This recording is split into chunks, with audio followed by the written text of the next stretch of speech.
This week on Security Decoded, we're here with John. We're going to talk about the pesky phishing, and yes, it's going to be here for 2013. We'll talk about the exploits that fish will bring, Java, Adobe, all the usual suspects. We'll also talk about Ruby on Rails, Facebook, and even a few police matters that we want to cover. Finally, we're going to talk about what the industry experts are going to say about the new expectations for 2013, their predictions. And lastly, John and I are going to give you our own predictions on 2013.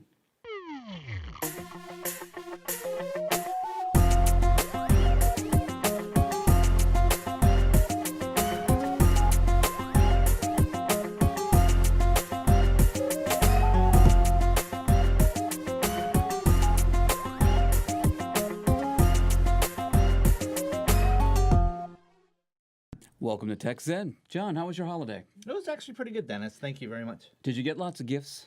I did get a lot of gifts, but I got a lot of gifts that I really wasn't expecting. How about this? Did you get any phishing attacks on your holiday?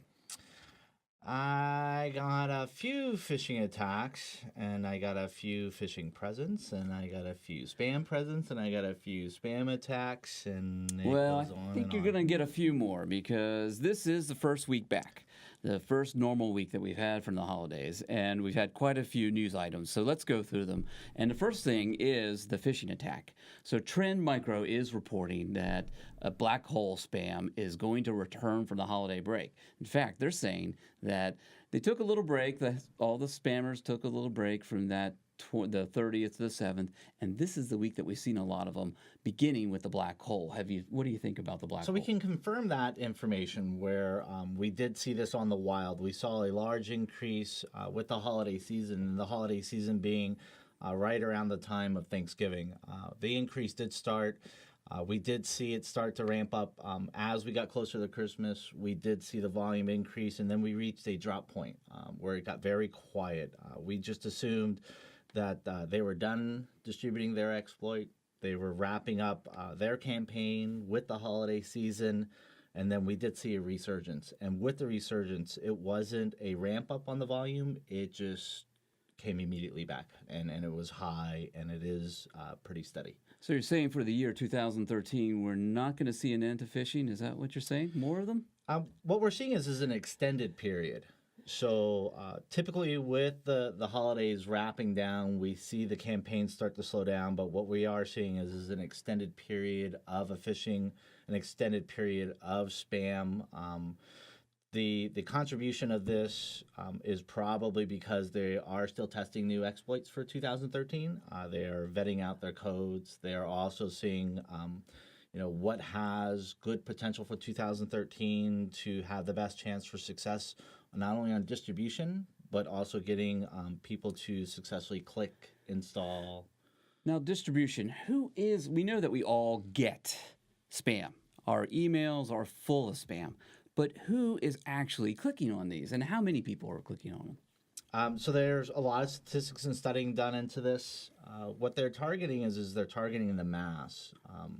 There's a famous sport quote out there that Babe Ruth went to bat 40 times before he hit his first home run. So if we get to bat enough times, we're eventually going to reach success. So the spammers are doing a broad distribution. They're looking for anybody. They're not necessarily targeting large corporations. They're not necessarily targeting financial institutions. They're targeting anybody in front of a device. And what we mean by device is it's not just your PC or your Mac.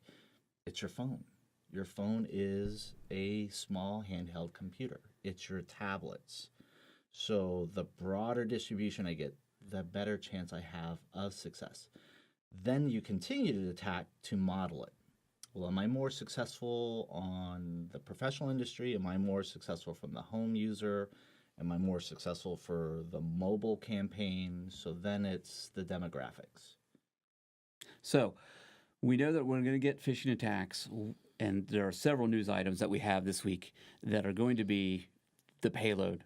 Why people shouldn't click on these links, and why why phishing attacks are going to keep coming for the new year. So the first one we have is Java 0-day. There's a new one in the wild. So what we have is an exploit in the wild, and what does it actually do?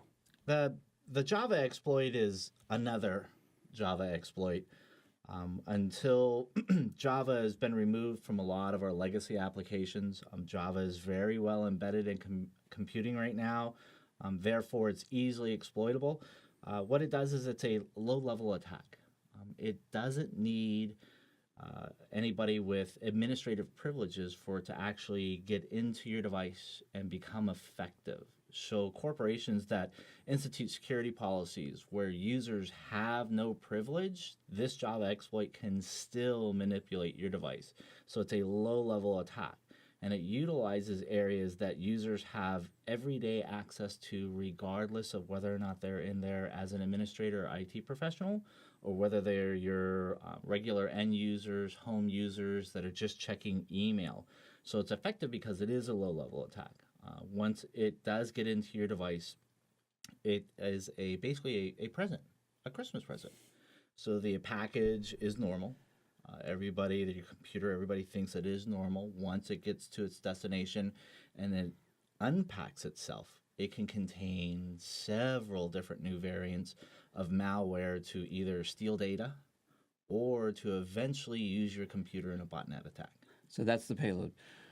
One of the articles that we cited was from Krebs Security and says, do we really need Java? Do we need Java? Can we just get rid of all the Java plugins? Java is essential to computing because of the fact that it was there from the beginning. There are several applications that require Java to function. And until the coders move away from Java, and as long as we have applications out there that are essential to computing, essential for us to navigate applications, to go to certain sites and have that functionality, Java will be a threat. And Java is there. Java is being used. And as long as Java is essential to computing, the vulnerabilities will be there. One of the new attacks is a new watering hole technique. It's going to be effective because it's going to take care of both Java exploits and IE exploits. How about this? How about if we just get rid of IE? Would that help us for 2013? Getting rid of IE is probably like saying let's get rid of Windows. IE has become synonymous with Windows. It is one of their products. It is their browser that comes with Windows. Most of the computers sold nowadays are Windows-based. And what we mean by Windows-based is they will call them personal computers or PCs, but essentially they are Windows-based. And IE is synonymous with Windows-based computing. It's like Java because it's been there since the beginning. It is the norm. It is easy. It's comfortable.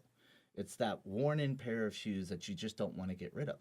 It still serves its function, but it's comfortable. Because we have that, and because we are who we are, and we like what is comfortable, and we like what has been in our life and what has worked for a long time, people will resist that change. And because people resist that change, we just have to learn how to either come up with workarounds or better secure the device so that the end users don't become infected. And that's what the water hole will do. It's going to take advantage of the IE not being patched. And we are definitely going to see more of that throughout the new year. Now, Adobe Flash, our other friend who's going to cause a lot of malware exploitations, also in the news this week. What do we think about Adobe Flash? Adobe Flash is a problem where as we move forward with YouTube and Twitter and Facebook and mobile devices having camera, it's the digital age. It's no longer a text environment. It's a picture. It's a show me. It's a video. And Flash is a really easy media used to get your videos up and accessible by the general public. Once again, it is something that plagues us because it's easy. And because it's easy, it's easily exploitable, it's easily used. So the intentions for it to make it more accessible to the public also make it more vulnerable to the cyber criminals and the malware community. Until we find something that is more secure but has the ease of use of Flash, it will be another issue that, once again, it's not going to be a new exploit. It's just going to be another exploit in a long line of exploits that continually pop up. I think our banks and our financial institutions are really going to have to take a look at our Adobe and our Java. Let's not use them. Let's keep them patched and let's move on. Yeah, and it's the status quo. Right now, it's serving its function. It's not broken. It works really well. So why change it?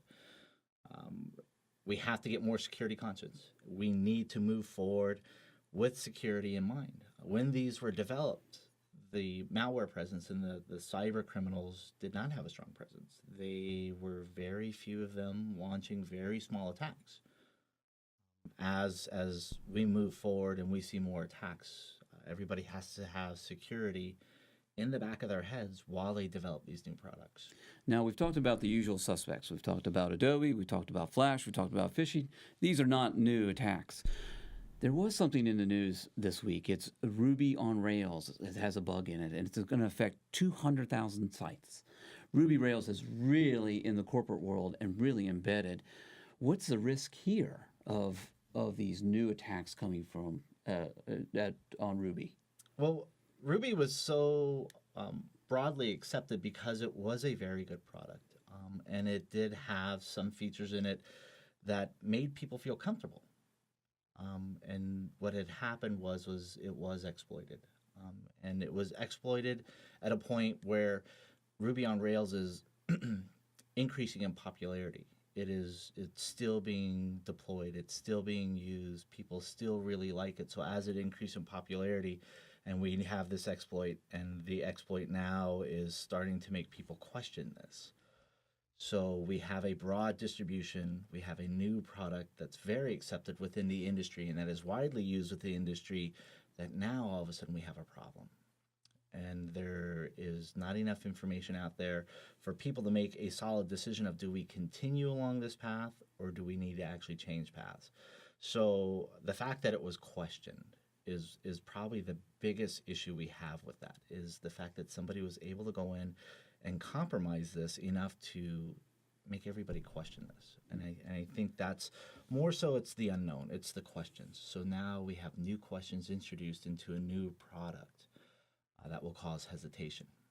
And speaking of new questions on products that just keep embedding in our society and our workplace, Krebs on Security is reporting, and this one we might know here at TechZen, that Facebook has had a cross-site scripting attack back in November.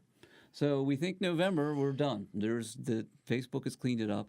We're still seeing residual. What do we think? What is the risk associated with this Facebook attack that Facebook has cleaned up?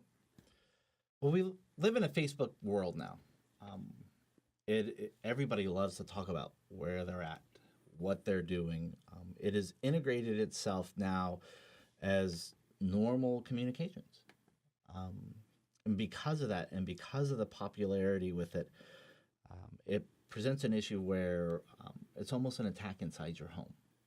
People see Facebook as their personal space, and when exploited, it's an attack within your own home. Facebook has done a great job working with their vendors to try to remediate this and stop this, but we do have a residual impact. Where the exploit is being stopped, but the exploit hasn't been removed.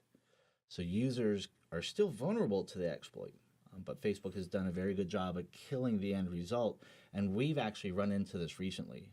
We did have a user who was new to Facebook. Because her daughter used Facebook, she felt comfortable with Facebook.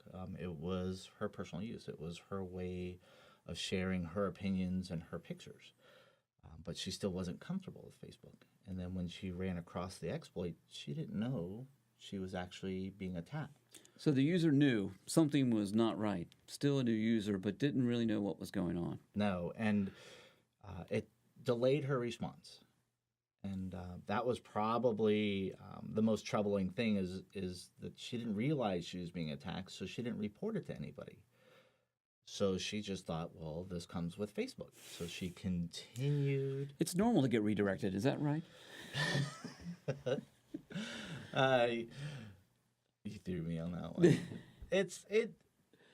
Nowadays, you see it a lot, and I think that's what they're trying to do, is they're trying to hide in the obvious. When you click onto something, you'll get your pop-ups for your advertisements, your redirects, and I think that's what probably fooled her was, she wasn't familiar with Facebook. So is this normal? Well, she's new to the site, and it did it. So she is now establishing the habit of, well, maybe this is normal.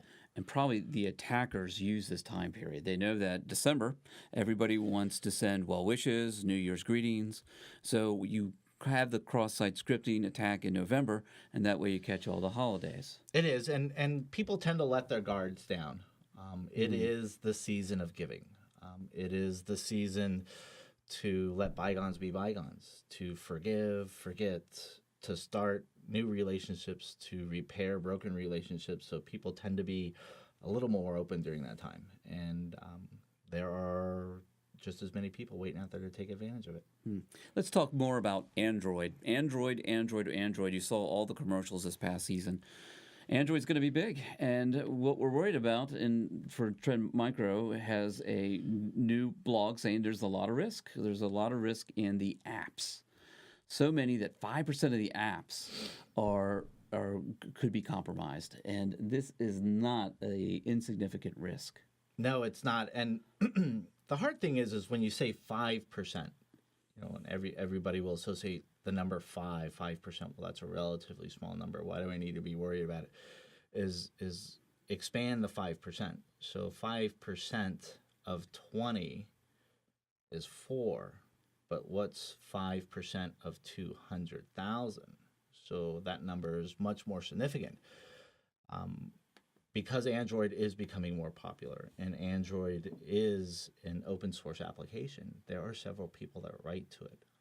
There are hundreds of new applications being written per day for Android to get your business, to make life easier, to help you shop, to help you talk to friends.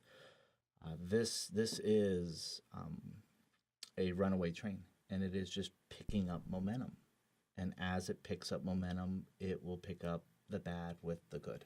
And probably that the topic is germane now because we just had the holiday season. Everybody has new they have new devices. Phones, They've new got them in their phones to pockets. They got them in their cars, and we're all over the place. Let's talk a little about Krebs on Security had a good article about why people are writing these codes, why they're putting apps, why they're sending us phishing. And we tie into Black Hole again. We tie into the cool exploit that what can they possibly gain from this? Do you want to talk a little about what they can gain? Recently, things like Krebs on Security, Symantec, Sophos, Kaspersky, they've always made their money on trying to protect the cyber community. What they found was they started to find a niche of cyber criminals that started to turn this into a career. This is no longer done for sport. This is no longer your neighbor's kids trying to print a bad picture on your printer. This is now an industry. It is a career. It is money. As soon as you can take anything, and I mean anything that you do in life, and put a dollar sign to it, it will grow. So we've gone past the script kiddies. We're talking professional criminals who are forming themselves into syndicates. Yes. So what we have is IT is still in its infancy.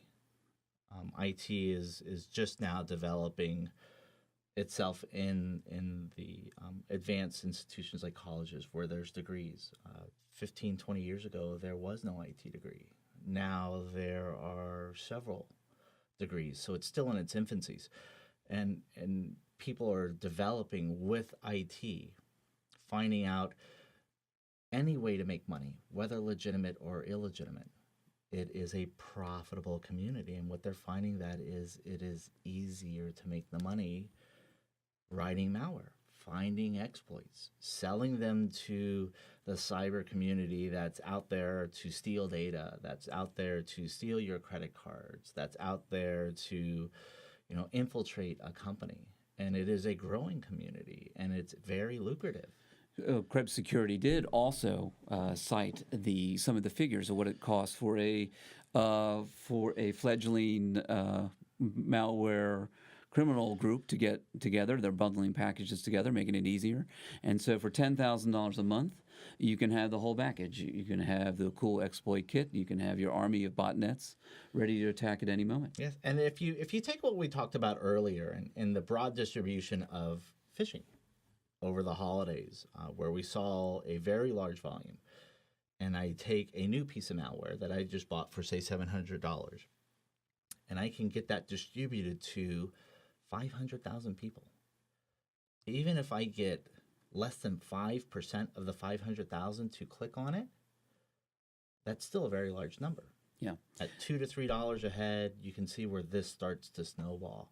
And Krebs Security did do some statistics on that, where they're saying that just at a percentage rate of 2.9%, if you have a 2.9% success rate, you can make anywhere up to $30,000 a month.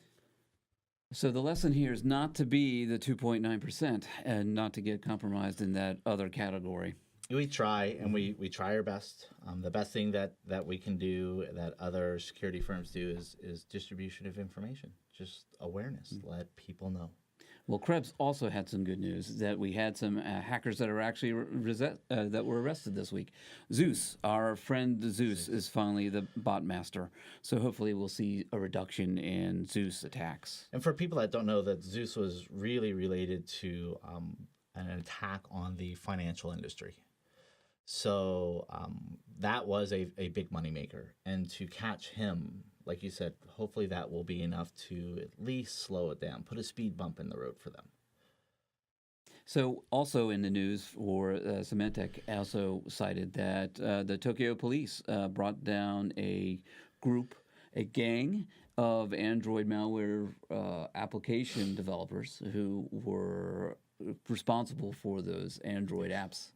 And that's good news too. So we can also protect ourselves by getting patched, and also by helping the police and as we cited in the Facebook, that we can also say, hey, this doesn't seem right. I should tell somebody. I should let Facebook know. I should maybe let the police know if I think I've been compromised. Reporting is the best thing that any user can do, because of the fact that not only are they protecting themselves, but they're protecting the entire cyber community. They're protecting their Twitter followers. They're protecting their Facebook friends. You're protecting your family.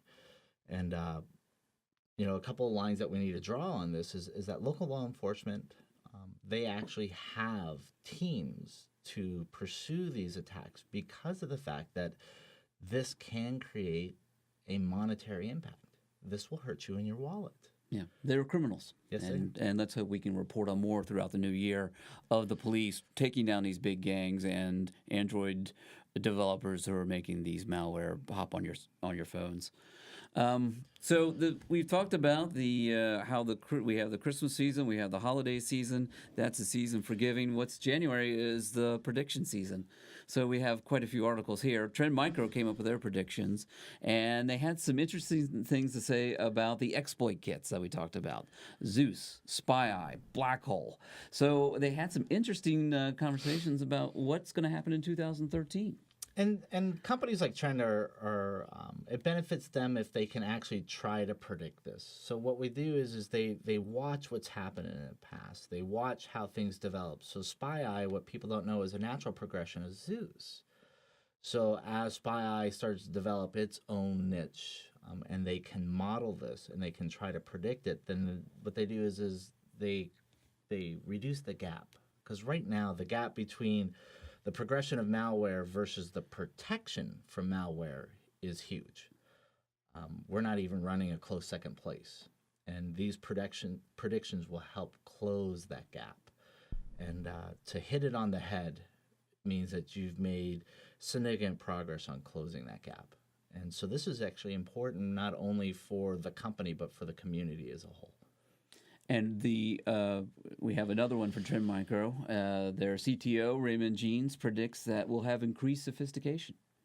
And that's a double-edged sword. So as technology progresses, so with the sophistication, things will get more sophisticated. I have a hard time with that word. They will get more complex. But that's the nature of the beast. When the wheel was first invented, you saw natural progress to wagons, to bicycles, to look what we drive now. Rarely will you see a new invention digress. So it's natural. Sophistication, complexity is a natural progression. That's overstating the obvious. Yes, it would have been more clear if he could have said exactly how and in which direction on the sophistication. But to say malware is going to be more complex is like saying the sky is blue. We're just kind of overstating the obvious. That's right. So if they're successful at the lower level, it's just a natural evolution that they're going to go more complicated. And as we find that people are patchy more often, people getting more awareness, well, the criminals are no dummies. They're going to go where the money is, and they're going to make these things less obvious, more sophisticated. The better they can hide themselves, the longer they can stay in the system, the more money they can make. So yes, they will. They'll get more complex. And we also had Computer World come up with some interesting predictions. One of my favorites is that Africa will be becoming a new safe harbor for cyber criminals. Right now, cyber criminals know that the safe harbor is anywhere outside of the United States. And that boundary has grown to be now outside of what's deemed to be the Western nation, Europe, the United States, North America, Canada, companies that tend to follow a Western lifestyle or a Western culture. So the farther I can get away from the Western culture, the safer or the harder it will be to find me. And that trend has slowly been coming forward. And I do agree. I think that there are several areas that, where there's cyber activity going on that we just haven't found yet. I found it interesting. We just talked about the Zeus, the police following him. He was from Algeria. And I thought we were going to see a picture of a smiling Eastern European who just parked his Ferrari, but no, Algerian. So it's going to be worldwide now. Every continent is going to be. It will be. And like I said, there is activity going on yet that we just haven't seen in it, and it's just a matter of looking in the right place. And to wrap it up on these predictions from Computer World, they say that we're going to hit 1 million high-risk malicious Android apps. I would have to agree with that. It is the shiny new toy on the market. Android has a very large push right now, and it has a growing customer base. Like you said, we just wrapped up the holiday season. How many people just got a new Android? They've got this new toy in their hand, and they want all the bells and whistles. The market is wide open right now. That number is very realistic. I really agree with that number. I think that will come true. And finally, John, what's your favorite prediction for 2000? Your personal prediction? My personal prediction is low tech. I'm going to go against the norm. I'm going to go low tech. Low tech, we've really seen an interest in. And the reason why I say low tech is because of the fact that spam and phishing didn't end with its typical cycle.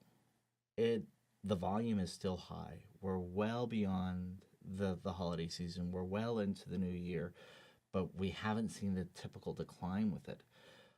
You can have all the security appliances in the world. You could have the best security team working for you, but in the end, it's the user. The user is the weak spot. Low tech, compromise the human. And once I get in, it's free access. It's free reign. So how much technology do I need to have to convince somebody to click? So what we're seeing is a resurgence of mailers. It's not email. Now what they will do is they will send you an advertisement in the mail. Well, inside that advertisement, we have bar scanners now that our smartphones can read, and I can embed malware in that. I have a link. Well, it can't be malicious. It came to me in the mail. Well, let's go to the link. I think low tech is going to be our biggest issue this year. I'm going to predict, I'm going to go the other way here, John. I'm going to go with the ultimate Star Trek exploit I can come up with 2013. What do you got? I'm going to have somebody is going to mimic Siri's voice and be able to give Siri remote locations just by voice commands. And that will be the new high-tech Star Trek exploitation of So 2013. you're going to say someone's going to make Siri talk to itself? Absolutely, that's right. We can give, we can just like